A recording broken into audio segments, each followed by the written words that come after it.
Hey everyone, welcome to the Plant-Based Morning Show, St. Patrick's Day edition, Friday edition.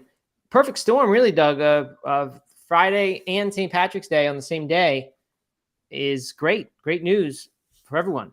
Uh, anyway, we're excited to be here. We've got some fun content planned for today.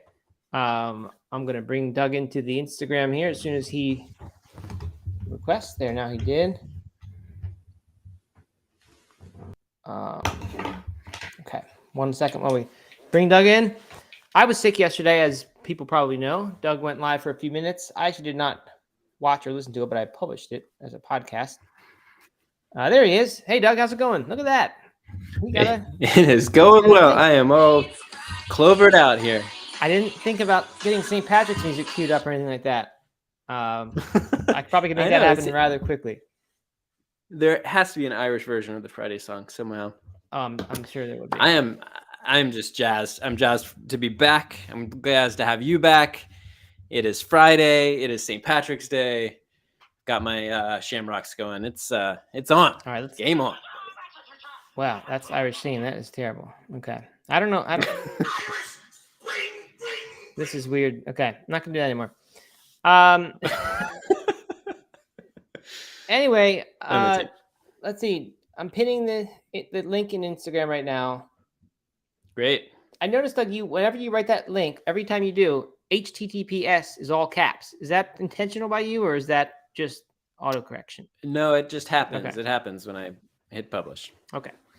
Well, anyway, if you're watching on Instagram, you can go over to YouTube. It's youtube.com/NoMeatAthlete. Click on the live tab, or just go to YouTube and type in Plant-Based Morning Show, and you will get us there. So that's better. I would recommend you do that if you're watching on Instagram, and it's pinned to the top for that reason. Okay, so now let's shift to St. Patrick's Day talk for a second. People are saying hi. They're glad I'm feeling better. Thank you for that. I appreciate those thoughts. I saw there were a lot of people who wrote "Get well soon" in the Discord. I was very, I don't know. I don't want to say moved by that, but it helped. It animated me a little bit. Yeah. But anyway, I'm feeling mostly better. Still, my Oura ring tells me I still have a fever and high heart rate, extremely high heart rate last night, actually. But I had your Oura ring takes your temperature too. Yeah, it does. Huh. And I forgot to check it yesterday, but it said I had a 3-degree raised temperature previous night. Last night, 1.5 degree raised. So that's an improvement. That's a 50% improvement. Yeah. And the heart rate it was extremely high. But anyway, last night was like a good normal sleep. It wasn't like fever sleep where the night before was like that, where it's just terrible and you have these weird dreams repeated the whole night. It was that kind of thing. But now I'm back to normal. So appreciate everyone bearing with us. Appreciate you doing the little thing you did yesterday, Doug. And sorry that you're not getting to do the ukulele hour that I saw. I know. I had a whole ukulele hour planned where I was just going to serenade you guys for an hour. Let people come and go, request some songs, just kind of go for it. But, alas, you showed up. So the uke remains in the closet. All right, so you got your St. Patrick's Day paraphernalia on there. This is the only green item I have. I was ready to go without any green, and then Holden said, "You got to put something green on for the morning show," and this is it. This is all I got. Well, I'm glad your son. Yeah. So these are I did raid these from my daughter, who Katie for with her New England and Irish heritage is a huge St. Patrick's Day fan. Her and her family celebrated in big ways growing up, which I never did. Like St. Patrick's Day, I would wear green, and that would be it. I was going to ask you this exactly. I was going to say somehow it seems like the Hay clan would be all about St. Patrick's Day. They'd be like family holiday. Scottish, right. We're Scottish. I thought about that. I thought is it possibly a disdain for St. Patrick's Day because of the Irish? I don't know about Scotland and Ireland relations, but I would assume at some point they probably had a war. So I just figured maybe. Yeah, no disdain for it, but just nothing. We never really got into it. Maybe in college or go drinking or whatever. But anyway, Katie's family is very much into it, and so she has brought that into my family, of course. And our kids have been practicing their Irish jigs all week, and we've had leprechaun traps out in our daughter's room for the last couple nights. And so I rated her goodies here. I'm going to take it off because it is way too small for my head. It does hurt, but I'm pumped. Okay. I'm starting to come around to St. Patrick's Day. Yeah, that's good. I've never really been a St. Patrick's Day fan or like an Irish things fan. It was just that like so many Americans, like I just feel like everyone like has all this Irish pride. It's just weird. Like people aren't that proud of being other stuff. It's like why are everyone like think that everyone wants to be Irish just because they are? Yeah. Well, I Uh, mean, people, there's like Highland games and stuff all over the place. People with their Scottish pride. eh, that's minor. That's insignificant compared to what I'm talking about. I'm saying like I that's think, fine. That's a small amount of pride. Everyone is just brags about being Irish heritage in this yeah. country as if it's like some badge of honor. Uh, and it's fine. I have nothing. I love Steven, right? Great Irish guy. Only Irish guy I know, really. And in fact, I've got an Irish friend, I swear. Yeah, right. I'm actually more excited about St. Patrick's Day this year than I ever have been because of Steven. Oh, yeah, I okay. got a Guinness article picked out. Uh-huh. So yeah, I mean, I'm all for it. I just never quite got like what is it that makes people so proud of it? I think, honestly, I think it's the like party drinking Yeah, culture. it's a drinking, It's like people are like, oh yeah, I'm Irish. I'm gonna right? get And it's annoying sloshed. because everyone is Irish, right? Like nearly everyone has some percent of Irish heritage. Not everyone, but a large amount. And so I think I mean, I don't. How true is that? That uh can't be very true. we Ireland's not very big. right. I know, and that's a good question. But I'm actually gonna look that up because I have a sense that it's not very big, but I think there were a large number of Irish immigrants, disproportionate Sure. number of Irish Yeah. immigrants. So that would then make everyone in this country have a large amount of Irish heritage in general. Okay. All right. I see what you're So saying. Yeah. we can look that up. But anyway, that's enough about that. Well, I think we do have some St. Patrick lovers here. It looks like Bianca has already had a little bit of whiskey or scotch Yeah, maybe in I saw that. in her That's coffee, which Scott. which I Why are you bringing love. everything back to Scotland? Though? It is not Scottish. Oh wait, This scotch. is an Sorry. Irish thing. Irish Let whiskey. them My have bad. their day. You can have yours on another day. Bianca has the life that I want to have. She just like Right? I could never do this anymore. It just wouldn't happen. And if she's off today, I think she's off on Friday. She comes to the show on Fridays. But since I've had kids, I guess like Uh-huh. that's just not on the table for me. The option of having I'm not even considering that possibility, even on a festive day. Right. But Bianca lives it up. I like it. If I had a Guinness here, I would have been poured it for the show. Oh yeah, a real Guinness or a A non-alcoholic real Guinness. A real Guinness. Yeah, Wow.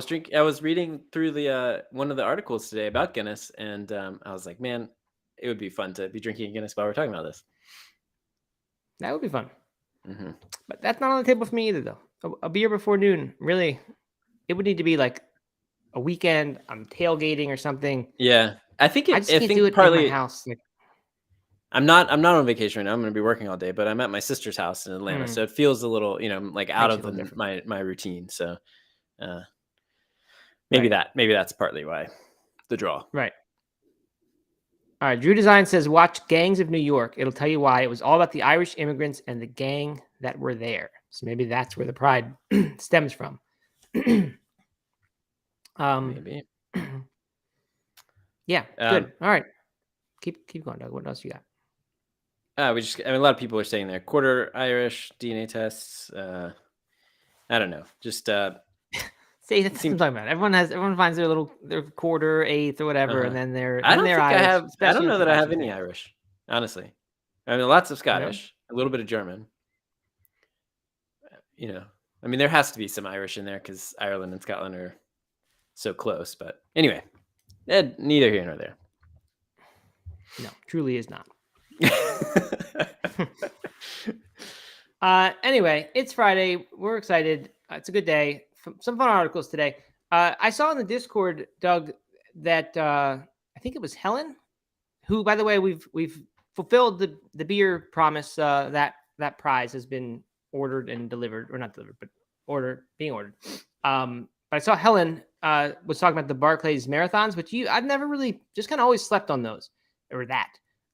Why is it marathon? Why is it marathons? Because it's each loop. Yep, Each it's loop isn't it's marathon. I 5 think it's loops. almost 25 miles.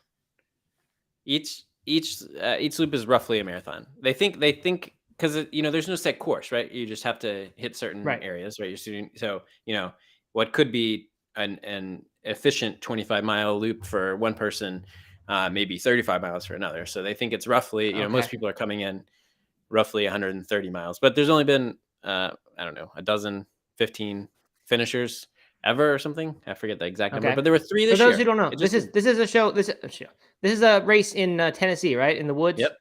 And there's no set course. You have to sort of navigate, or there's a set course. You have to navigate your own way.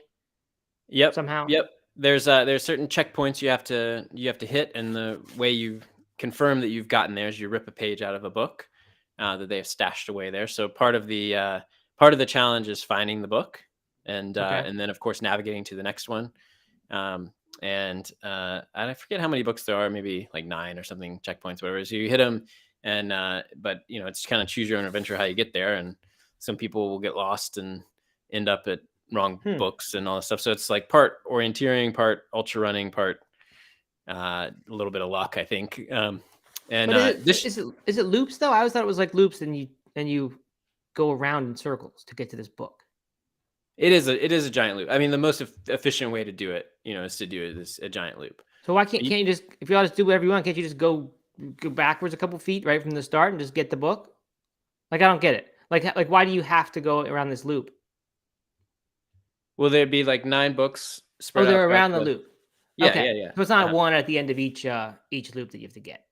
No. Okay, gotcha. Yeah, and then you every time you finish the loop, they give you a new number. So let's say your number is 67, then that during that loop, you're pulling out page 67 on that book, but you don't know what your next number is. So you can't, pull out multiple pages or something like that. And so, it just finished up. You have 60 hours to do it.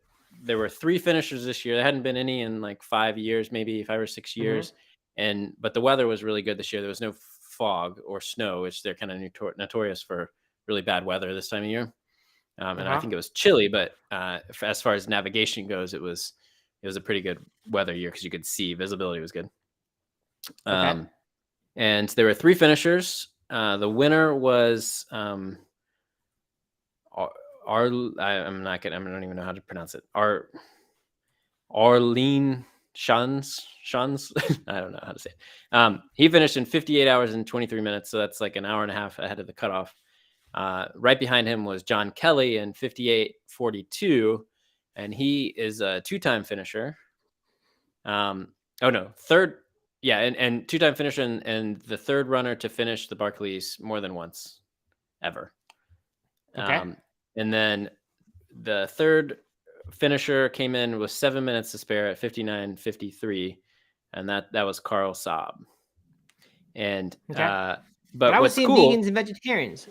No vegans and vegetarians. But what is cool is they were in the lead though, or something, right? Well, they were still going, which I mean, every loop, a lot of people will drop or don't finish the loop because there's time cutoffs for each loop. But so Jasmine Paris was the 2nd woman in history to start loop 4. And she's vegetarian, Helen says. She's vegetarian, that's right. And then Damian Hall, I don't know if he finished loop 4. I don't think he did. How many loops are there? 5 loops? 5 loops. Okay. And, and many people either time out because you have to finish each loop in 15 hours or whatever it is. Or you have to, actually, I think it's that you have to start the next loop within 15 hours. And then, so people time out or just kind of quit. They come back without all their pages, and just kind of tap out. So, Harvey Lewis ran this year, and he's vegan, but he didn't finish. I think he maybe didn't even start loop 3. He finished the first 2 loops. So, okay. I know him. He's won a couple of Bad Waters. We had him on the No Meat Athlete Radio podcast a while ago. Cool guy. I mean, cool that he can do all that. So I don't know. It's a fun thing. There's a Netflix documentary, I think, about it. Yeah. What's the name of that? So people can watch it if they want. Do you know? Ooh. I'll look it up. Don't worry. Okay. From a couple years ago. The Race That Eats Its Young. The Barclay Marathon's The Race That Eats Its Young. So J.H. Groover here, who is my brother-in-law, who's sitting upstairs right now watching us live, but also a regular viewer of the show. Shout out to Jim. He says he agrees with Bianca. The documentary is great. I think it's on YouTube. So, okay. Race That Eats Its Young. Yep. On the YouTube. Another reason to go over to YouTube if you're on Instagram right now. You can go watch that. Yeah. Ditch it. Yeah, just log off the show, watch the Barclays. But no, I mean it's cool. It's cool that there were, at that point, people starting loop 4. There were, I don't know how many this year, but less than 10 for sure. And for 2 of them to be vegetarian or vegan, I think is cool, and especially for the second woman in history to start loop 4, that is really cool. And Lori Stevens says, Laz, I guess that's the RD, says, Laz thinks he made it too easy since 3 people finished. Next year will be a disaster. Yeah, he changed it every year. That's part. They change the course every year. They had the books in different places and kind of make some adjustments. And I get like one of the quirks about it is you don't know the race course until like the day you get there, and then you have like an hour to review the map or something like that and make a bunch of notes, and then that's it. You don't get a map again. You can copy things over on your map or something like that, but you don't get the official map until it's done. So what a lot of people do is, there are people who do it every year or have done it several times, and so you try to like stick with them at least through the first loop. And so there'll be kind of big packs of people in those early loops, and then the people start dropping back because it's just so ridiculously hard. Wow.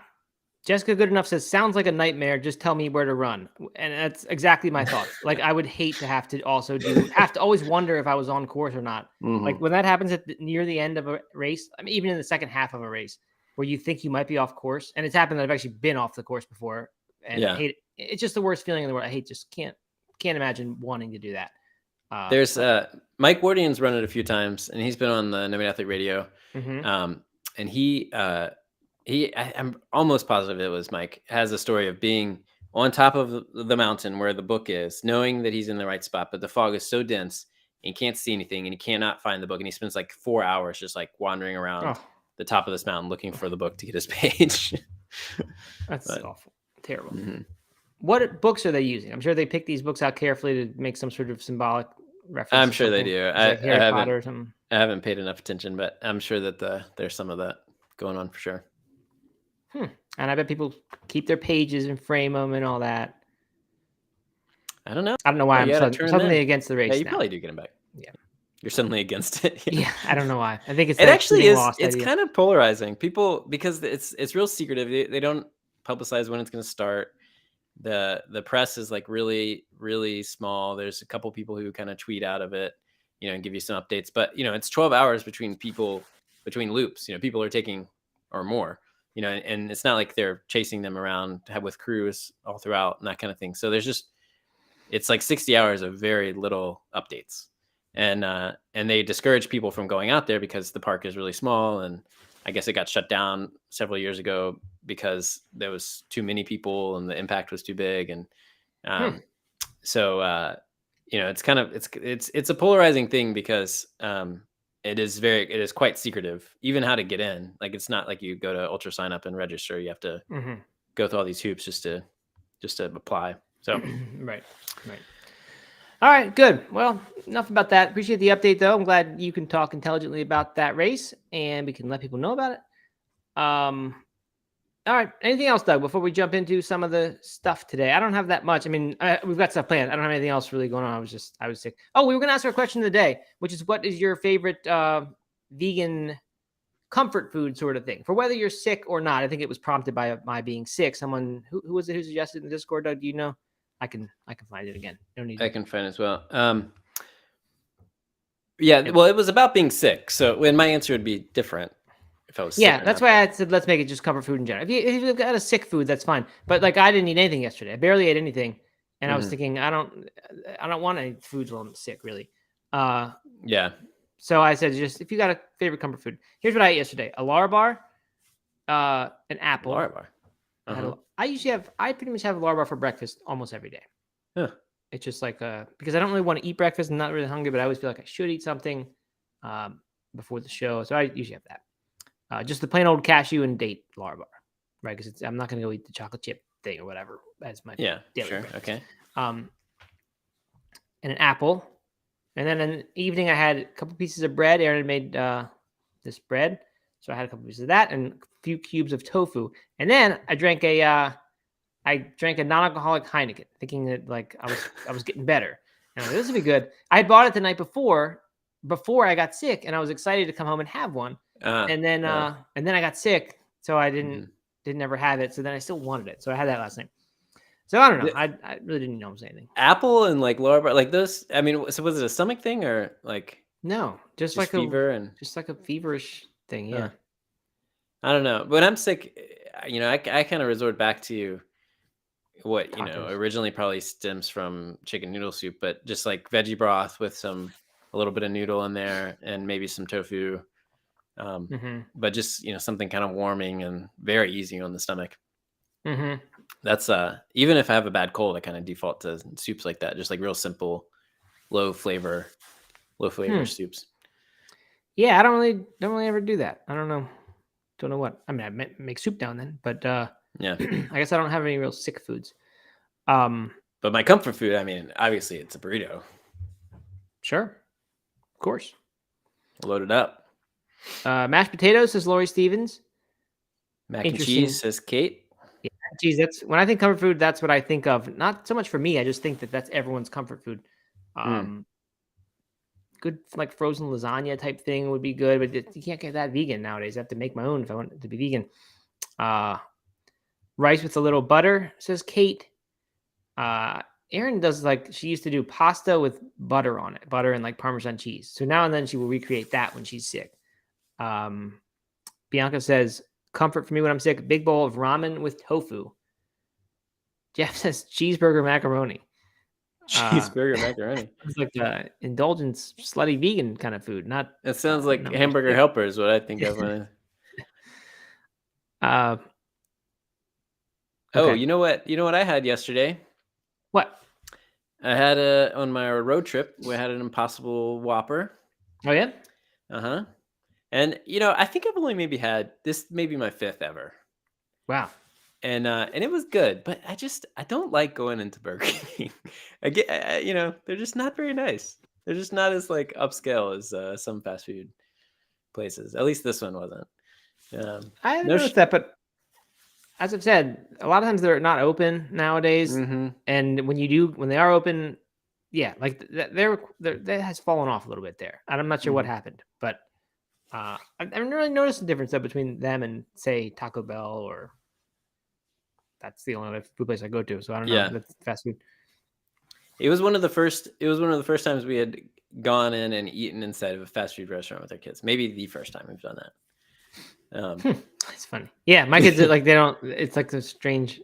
It's so strange when they say they haven't done it before. Yeah, and part of that, I'm sure part of that's pandemic stuff, but okay, Jessica Goodenough says, do Americans have a cup of soup? For example, broth in a coffee cup, or is that a British thing? That's the thing I can't. I've said that before. I can't drink soups, like eat out of a thermos or anything. Even broth? No, I just can't. I have to use a spoon, and I know that's silly. There's no reason it's any different, but it's this association. I don't know what it is. So no, I don't do that. But I guess British would do that. I've drank like just straight up broth out of a coffee mug before. Jeff brings up the cuppo soup, which is like those ramen things that are in a cup called cuppo soup. Right, but you have to use a fork for that, right? That's a little different. Yeah, I mean you could, I guess, but. All right, my mom says she checked her 23andMe ancestry and that she's 48% British and Irish. Irish listed as likely, so that means that I am that too, which I knew. I knew it was just a big mix of British and Irish. But then German is my main. German's the main one, but then have Irish. So there we go. Maybe I'll celebrate tonight. I don't think I have any more Guinness. Anyway, let's get to some stuff here so we have time to cover almost any of it, which is running out of time. All right, so quick little weather report here. I'm going to try to be quick. I've got a lot of good items, but I don't have. I don't know. We'll see. Okay, so the Dirty Dozen list has been published. Another one. My mom sent me this one. I like the Dirty Dozen and Clean 15. This is from the Environmental Working Group. Nice, useful list when you're shopping to help you decide what to buy organic. Here are the 12 fruits and vegetables most contaminated with pesticides. This is from ewg.org if you want to go download it or see it. Number 1, strawberries. Number 2, spinach. Number 3, kale, collard, and mustard greens. Oh yeah, I need to put that. I need to put that in noise, dog. I have that. Kale, collard, mustard greens. I know there's 1,000-point Andy scores in Whole Foods. There we go. anyway, so they're so good. So you have to buy them organic. Thankfully, Huh. they pretty much. Well, that's not true. Collard greens often I see non-organic versions of, and usually buy. So I will change that behavior. Peaches, pears. I can't do this buzzer every time. Nectarines, apples, grapes, bell, and hot peppers. So even those hot Ah. jalapenos or Thai chilies or whatever, even those pesticides, cherries, blueberries, and green beans. So this is some of my favorite antioxidant Yeah. foods for sure, and delicious vegetables like green beans. I don't know how much Wow. is new here. Strawberry's been number one for a long time. I think Yeah. they're always on the list near the top. So when you buy those big frozen bags of mixed fruits for smoothies, try to avoid the strawberries because they're not usually organic unless you want to pay a lot of money. So, I mean, it's mostly berries and fruit, which is not surprising. But the kale, actually, I didn't realize. Was kale on the old list? I don't remember. I kind of don't think so. Yeah. But I don't know. Maybe That it's one- become popular and now people have rushed into the market for it, Yep. to try to capitalize. I don't know. Huh. But thankfully, there's good news to come. And I'm trying to find the. Okay, there we go. There's the bell. All right, this is and then they got the clean 15, and finally I'll explain how these lists are formulated, sort of. But here we go. These are the best ones, with the least number of pesticides. And really, I guess this should be in reverse order. So I'm going to go backwards here. Okay. So here we go. Cleanest food, avocados. Ding. That doesn't sound very good. I'm going to go with the Mario coin. Avocados number 1, sweet corn number 2, pineapple, onions, papaya. Nobody cares about papaya, I'm sure. Sweet peas, Wah, asparagus, honeydew melon. I like a good honeydew, actually. Kiwi, yeah. Cabbage, mushrooms, year of the mushroom. That's another Yes. feather in mushrooms hat there. Mangoes, probably my favorite fruit. Good to hear that.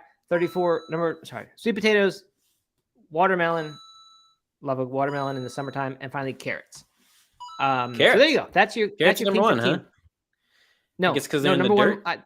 No, because I started at the bottom. So the avocados were number 1. I was actually saying avocados cleanest were number 1. Yeah. I mean, is that just because like almost all those things either grow in the dirt or have a tough skin that you don't eat? Like, is that why? I would imagine that is probably why for a lot of those things. Yeah. Are there counter examples in the other list? Well, No, it's like there's fruit that you just, like strawberries, right? You just pop Right. cherries, you just pop no apples, tough you pop. skins. Yep. There's no tough skins, and there's nothing that grows in the dirt. It's all things that grow on trees or their own leaves in the Dirty Dozen. So yeah, it just must mostly have to do with their how they Mr. grow. Jeffrey confirms that's exactly why. I don't know if he I don't know how much he knows about that, but I think it makes sense. Yeah. Okay, so here's the way. I never knew this before. Basically, this whole thing is one big list of how dirty things are. They test this time 46 items, and then they go from how bad they are to how good they are, right? And so the first 12 are your Dirty Dozen. The bottom 15 is your clean 15. So that's why avocados, number 46, very last one, are the best of the clean 15. I never knew that the list was like that. I kind of had hoped for more, honestly. I thought it was like more like these 15. And they're picking 15 because it rhymes with clean. And they're picking dozen because it's Dirty Dozen. It's a phrase. So it's not like there's some. Matt. You're so smart. I mean, it's not. I don't know. I guess I always thought like there's 12 that are just really bad, and there's a steep drop off after that in badness. But it's just that they just give you the top 12. Well, there might be a steep drop off. I mean, do they share like the difference between 46 and 1? No, okay. They don't give you that. Yeah, there might be a steep drop off, but like the 12 is just an arbitrary cutoff, right? So we're saying these are the 12, the top 12. Right. And then the clean 15, they're not necessarily. It's not that these 15 are like you get a pass. They're just the bottom third of the dirty list, which is good, right? It means they're good. But yeah, and then you get this middle section, which are like neither clean nor dirty, which features tomatoes, oranges, cucumbers, broccoli, some others. Anyway, so useful list. What are you supposed to do with those? Like, still try to get organic? I mean, obviously, most people want to try to do that anyway. But I mean, like, Yeah, You know, I mean, depending I on don't know. price, is it worth it to, like a tomato? Is it worth it to get an organic tomato for price? Just depends. Game time decision in that case. You have to look at the tomato and see if it seems good and Hmm. what your what other factors are at play in that moment. But I do think these lists, like I don't buy everything organic by any means, No. and I have used these lists in the past, just the ones that I remember on them, um, as a kind of little rule of thumb for whether I should get that one organic or not. And when it comes to strawberries, for example, we will always buy them organic because we know they're always on this list. Same with bell peppers, although man, bell peppers are expensive when they're organic, so I don't do that too much. But yeah, and that's it. So the clean 15 list is actually not that useful to me because I will just, if it's not on Yeah. Dirty Dozen, I'm typically not buying it organic unless Right. there's some very special reason. Uh, so anyway, there you go. Kind of a good thing. Good to know that it's been updated. Yep. You can go to ewg.org to go get it. All right. Aisha says that, and I'm calling this out because I think there's some true dedication here. I'm always sad when I don't like fruit or vegetable. It took me 2 months of trying grapefruit, and eventually I loved it. That's some real dedication. I feel like to Hmm. to commit to a fruit for 2 Yeah. months. What about papaya? Is anyone going to try to like papaya? I don't know. Papaya is the one thing that I will not touch. No. I mean, I've tried it. It's just not good. But I do hear people say that it is basically a different fruit if you're in Hawaii and getting it. Mm, I think maybe the freshness, or not fresh, but just how soon it is yeah. picked relative to its shipping time and all that. I don't know. I think it might be good when you're there. Mr. Jeffrey likes papaya. He's weirdo. All right. Yeah. All right. We're still on the weather report here, man. We gotta get this party I rolling. know, and we're barely even into the weather. There's more. All right, I'm gonna Oh, move faster man. here. Okay. This is from Mr. Jeffrey shared this with me on Instagram. Denmark is apparently trying to go plant-based as part of an annual review aimed at helping Denmark to achieve its goal of 70% reduction in carbon emissions by the year 2030. The Danish Climate Council has recommended a 33% tax for beef, and said that 2/3 of the meat consumed by Danes should be replaced by plant-based foods. So that's a pretty big Wow. that's a pretty big ambitious target. I like that though. To me, telling people just you can't eat beef anymore, you need to stop. That's ridiculous. No one's going to listen. But you give them a nice thing like that. I don't know. Like that's starting to sound like Blue Zone's level diet to me, where you have some meat but not very much. So I like that. Another person, I forget the name, who sent me this one. I've just blanking. Nike has said they will no longer be using kangaroo leather either, following Puma's lead. This is in their soccer boots that people use this K leather, as it's called, because it's apparently just the perfect leather for performance. But let's see. There's no federal law in the U.S., but a bipartisan bill was introduced in 2021 in the House to prohibit and criminalize the transport, import, and sale of all kangaroo products. So I don't really know why this is. I don't know why I mean, it's nice to know that they're moving away from a leather, but they're just going to replace it with another leather. Right? They're not going to replace it with a synthetic. Yeah. And I don't think, unless only with a synthetic can they get near the performance of kangaroo leather specifically. But I would have to imagine they'll just find another animal that they'll use instead. So I guess kangaroos maybe are endangered or something. I really don't know. I don't think that's true. Maybe. It's so weird we value certain animals greater than others. It's so weird. Right.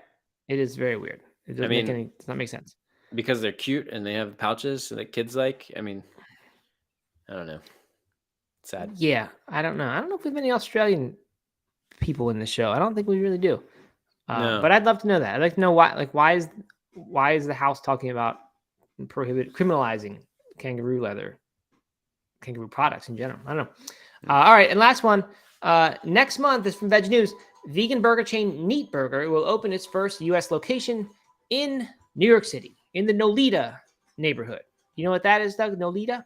I do not. No? I bet it's probably like there's that other one, Tribeca, right? Where there's like three words they put together. I bet Nolita is one of those. Anyway, but Lewis Hamilton, Doug, one of your favorite vegan celebrities, he and Leonardo DiCaprio are behind this company and investment. So kind of cool. I try to make a Neat Burger stop if I ever get to New York City. I guess maybe I wouldn't. Maybe I would just go to an actual restaurant that has vegan food. So anyway, that's your plant-based weather report. All right, Mr. Jeffrey says that kangaroos are protected in Australia, like the bald eagle is in the United States, but they are also considered a vermin and overpopulated. Yeah, I hear that like in parts of Australia, there's like tons of kangaroo roadkill. Like they just, interesting. which is Right. interesting. Yeah. Mr. Jeffrey should go on Jeopardy or something. I know. He knows everything, right? A lot of stuff. That's why he does crosswords, I guess. That's probably part of the reason he's just that hip of a guy. I know. All right. So we've got time not for too much here. Let's talk about Bear Grylls really quick, and then we'll jump into Guinness facts.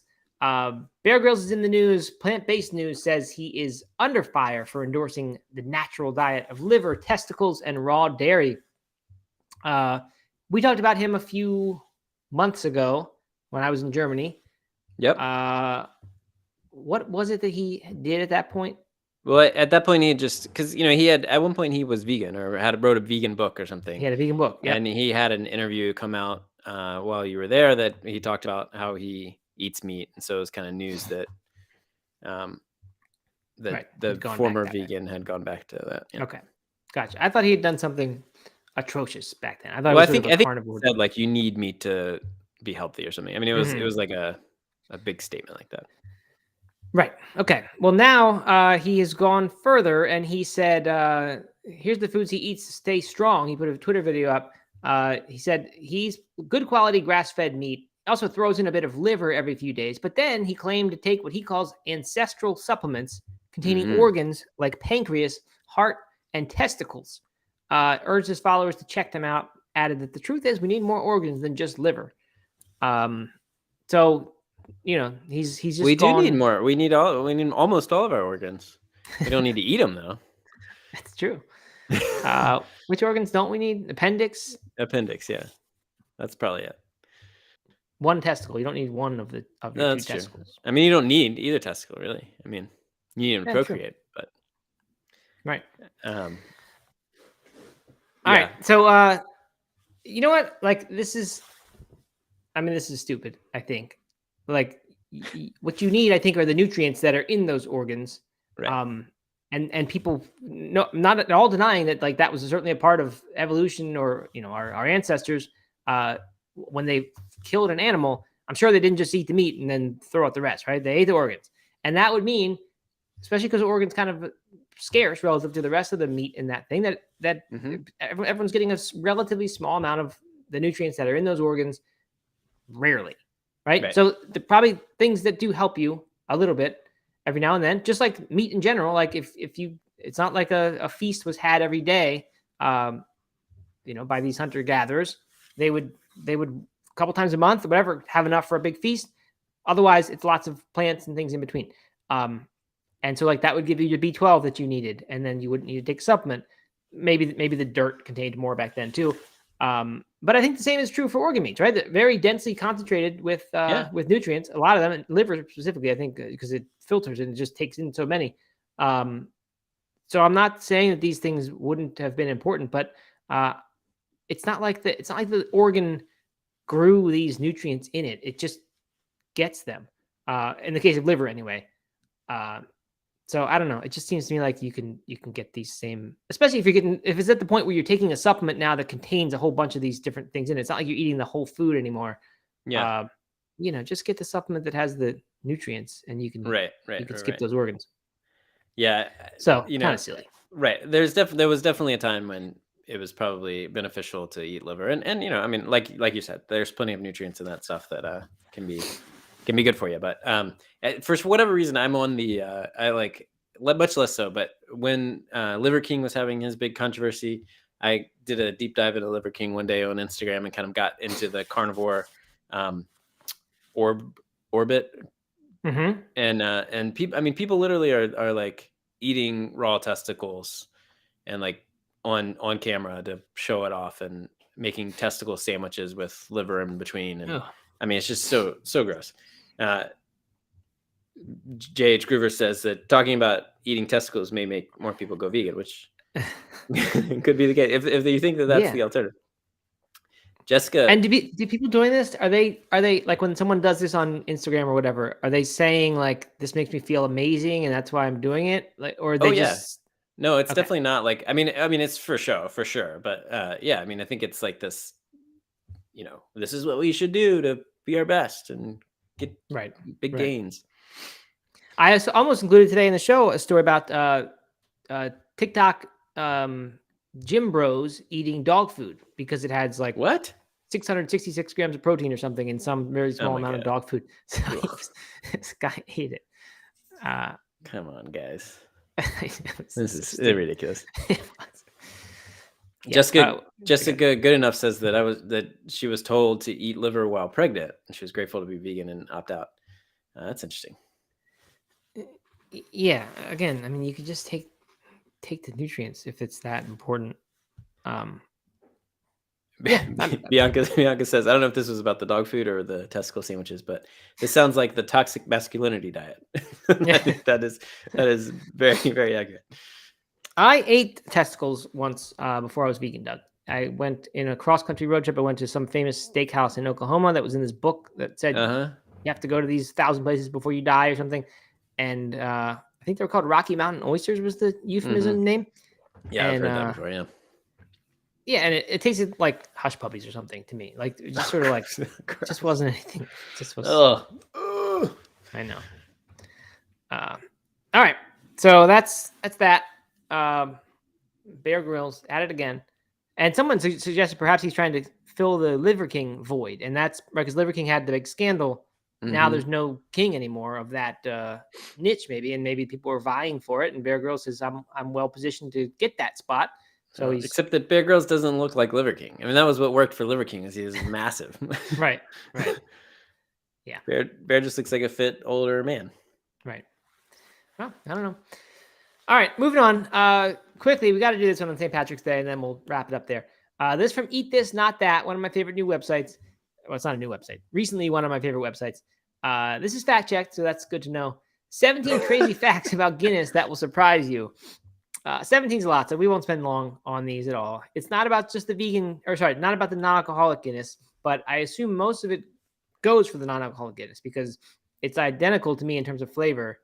I should try a side-by-side test one day, but it is nearly identical. And it's just great. It's a great non-alcoholic beer. And I've been drinking a lot of it recently.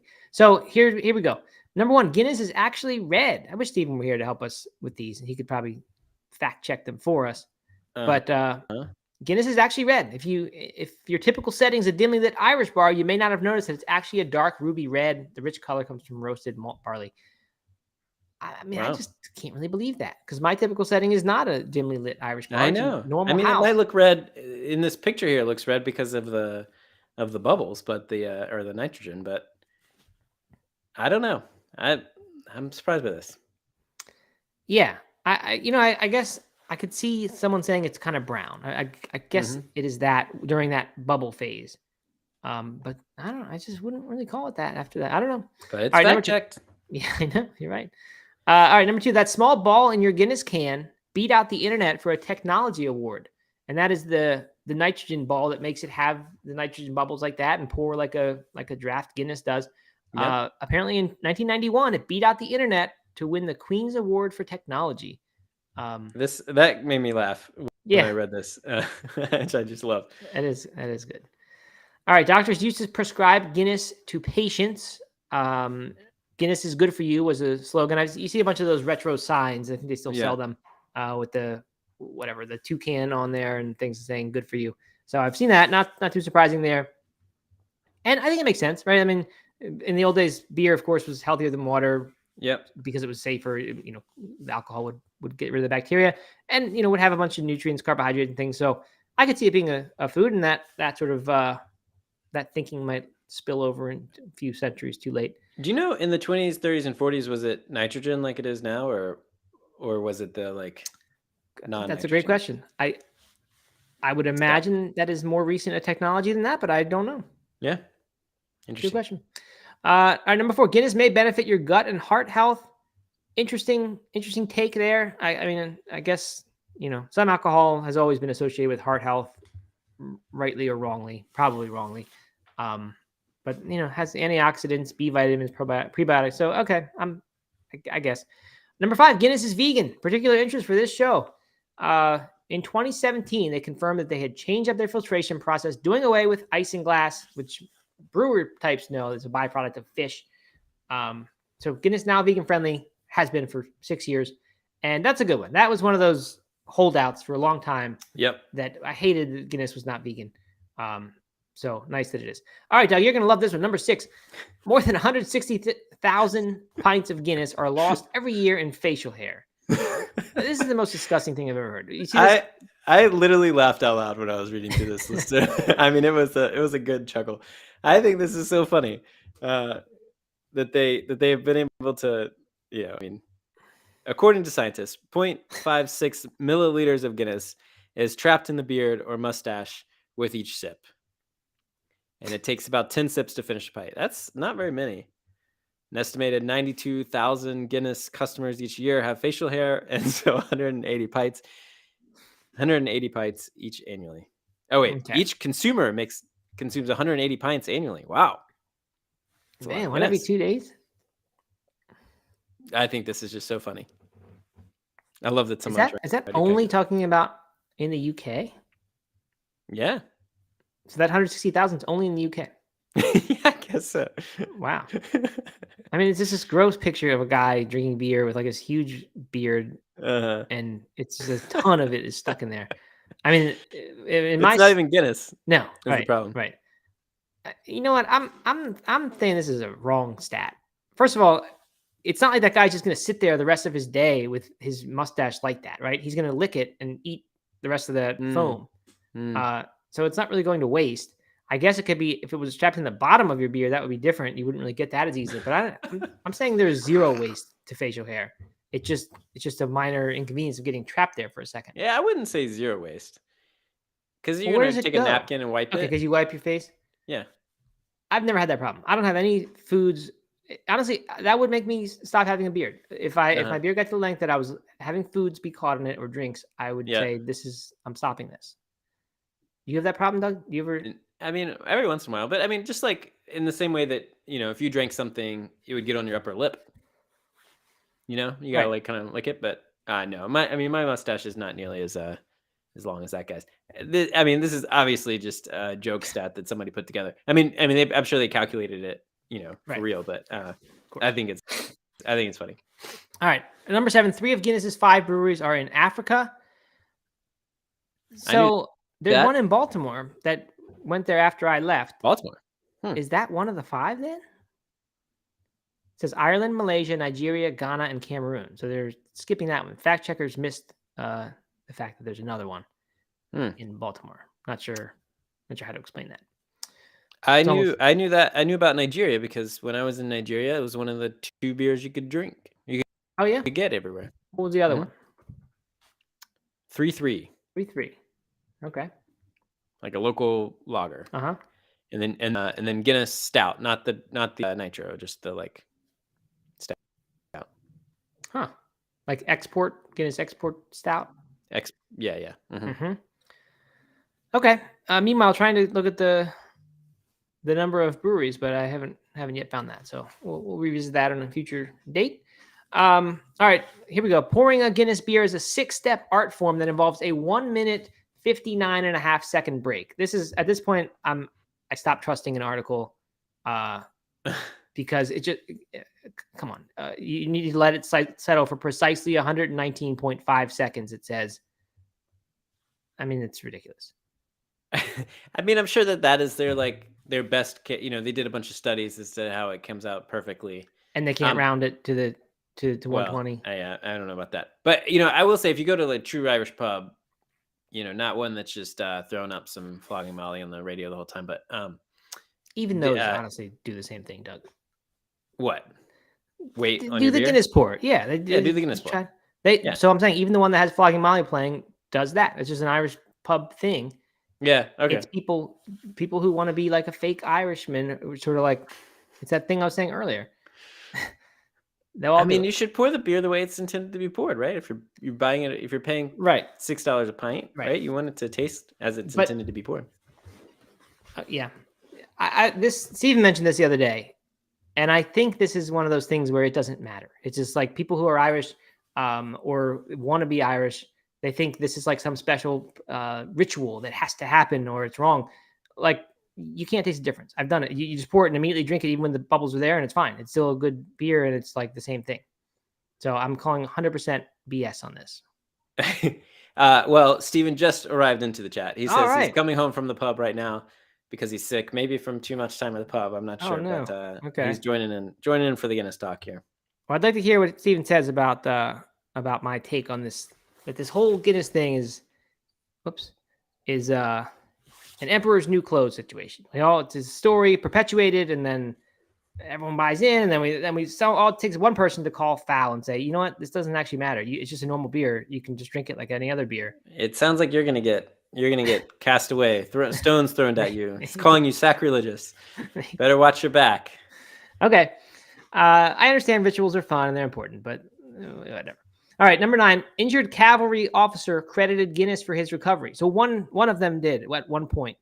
At the 1815 Battle of Waterloo. I think that was where Napoleon went down, where that was his last stand, and that was the end. So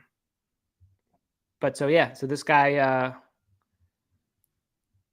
he felt the most extraordinary desire for a glass of Guinness, according to his quote. Contributed more than anything to the renewal of his strength. Yeah, I mean, again, kind of like I said before, I think beer has this long storied history of being like a warrior elixir sort of thing. So I'm not surprised there. The Guinness Book of World Records was inspired by an argument in a pub. That's a good fact. I've always wondered. That is a good fact. Those things were connected, and it just seemed like a weird thing. I mean, even the fact that it's the same, the Guinness beer is the same as the Guinness Book of World Records. I think even that would be a surprising enough fact for an article like this. Some people know it. Like Michelin stars, you know? Is that connected to? I wonder. Yeah. It is. Okay. Tires. Okay. Well, this is the best stat in the article, in my opinion. Not a stat, best fact in the article. All right. Oh, go ahead. Sorry. All right. So let's just really quick. I'll summarize. There was a pub argument in 1951 from the managing director of Guinness's brewery with someone else, had this argument about the fastest game bird in the UK, prompted the idea of a reference book about all the superlatives debated in pubs, and then they started publishing it. So that's a great fact. What were you gonna say, Doug? Nothing. I think there's some good chatter going in. Okay. All right, well, let's move a little faster here. Number 11, the original Guinness Brewery's lease runs out in the year 10,759, so about 8,700 years from now or so. Okay. Arthur Guinness had 21 children. That's probably the founder of this brewery. I think I've heard that name before. If you ask for an Uncle Arthur in Dublin, you'll get a perfectly poured pint of Guinness. Guinness started off brewing ale. Stout is an ale, by the way. They're neglecting to account for that in their fact checking. But okay, they stopped brewing ales and started concentrating on porters. Again, porter also an ale. But maybe they just made more of a pale ale sort of thing. Okay. I don't know. That's just a guess. A pub ale. I mean, they have a nitro pub ale that you can get in some bars. Do they? I think it is delicious. They Guinness Blonde. Oh, maybe that's what I'm thinking of. Well, the Guinness Blonde and Smittix, I think, is a Guinness product, like it's owned. Okay. And then there's another one too, but it's not an ale. I forget what it's called. The Nitro Pale Ale is maybe my favorite beer. If I see it, I'm gonna get it. I believe that. I would certainly get that. That's the blonde, or that's something different. I don't know. I think of just like a pale ale that is that's nitro. Yeah, I mean, if I see a nitro IPA in a bar, I have trouble not ordering it. It's just a good style. Nitro is just a great thing to do. I know, it's so good. All right, okay. Number 14. Let's keep this party rolling. Keep it going. The Black Velvet was invented by a morning bartender. Black Velvet is black and tan, is what I've always referred to them as. Well, this is different, Doug. Oh, I think this is the Guinness on top of champagne. Oh, I think. It says even a glass of bubbly should be in mourning and dressed black. Yeah, the Guinness champagne combination. Okay. Black Velvet. So black and tan is the Guinness on top of. Harp was the one I was thinking of, by the way. Harp. But is that what a black and tan is? I actually don't know. I mean, I know it's Guinness with a regular beer, but it's Harp. I thought it was like a. Oh, it's a Bass. A Bass goes with the. Yeah. That's what it is. Yeah, those are always pretty good. I like those. Not a huge fan of mixing things like that, though. I mean, really, they're meant to be enjoyed on their own, but I can let it slide. Oh, interesting. Steven says Black and Tan is a very unpopular name in Ireland, like referencing the Nazis in Germany. Interesting. Okay. Also, an Irish car bomb is said to not be an appropriate thing to like order anymore in a bar. I've heard. Yeah, I would imagine so. Yeah. Yeah, and that's a Guinness with you drop a shot of Jameson in what's that coffee alcohol called that people pour? Bailey's. Bailey's. Bailey's. Yeah, Jameson like in a glass of I don't know. You put all that stuff together. It's pretty good. You It's drop a actually shot really of good. Bailey's inside a Guinness, and you have to Yeah, drink it but- quickly before it curdles. But Jameson is part of it. There's Jameson in there. Oh, there's Jameson in there? In a real one, yeah. As far as I know. I don't know. Don't know. But All right.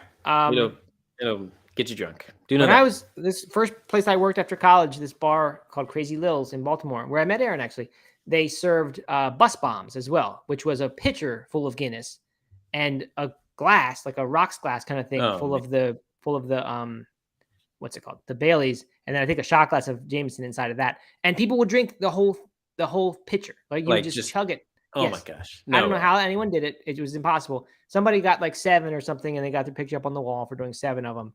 7 in a Which- row? No, like in a night. I don't know how long it was, but that's like just the Guinness. That would mean That's you had disgusting. 28 beers that night. Oh my god. Yeah. Yeah. Anyway, number 15, the Irish government had to alter its trademark because of its coat of arms because of Guinness. That sounds kind of interesting, but that's too long to get into. 16, Guinness created and then canceled its own holiday. This was for Arthur's Day, their founders' day. They had the holiday, but then they just stopped it. They did it for 5 years, and then they said no more of that. And finally, the Guinness Storehouse was the first skyscraper in the British Isles. What are the British Isles, though? Do you know? Is that just the same as Great Britain? I don't know. I would imagine the islands around the United Kingdom, but I don't know. Oh, I'm looking that up. I think it's the whole UK. The whole UK. I think Yeah. it's all- Mr. Jeffrey calls. Yeah, I thought you met Erin at a shoe store. No, That's where you asked her out, right? that sort of was the first like non hangout at that one bar, right? Mhm. So we met in the bar. She was managing a Fleet Feet, and she said, "Hey, well, you run marathons, you should come get some shoes." So I did. So yeah, that was an early kind of pseudo date for us. Mm-hmm. Mm-hmm. Good memory, Mr. Jeffrey. Yes. But no, we All met right. we met in burger night at this bar. I was waiting tables, and she came in and ordered a burger, and I You served it. flirting with the guests? No, I mean I was very, very shy. Didn't talk at all. But then the guy from my other job, which was a music industry job, he started hanging out with them after hours, and then introduced me once I got off work. Yeah. So that's that. That is the Guinness thing. Did Steven step in here to defend the pouring thing? Yeah, he called you. Oh, he just said sacrilegious. sacrilege. Okay, but he didn't have any actual facts to back up that it actually mattered. No, but he did have a fact that I thought was good. Let me find it here. They used to give half a pint of Guinness after donating blood and giving birth in Ireland because of the high iron content. And they realized that the rest causes more More damage damage than than good. good. The rest being the alcohol, I guess. Yeah, that I what it guess is? so. That's funny. It had And high then- iron content. What's that? Yeah, I just didn't know it had high iron content. I guess that would come from Yeah. the grains, and the grains would carry it into the. And then I got a chuckle out of Jessica Goodenough's comment. Everyone was on board with the medical advice, but not this shade about pouring beer. Oh, that's funny. That is funny. And let's see, there was one more good one here.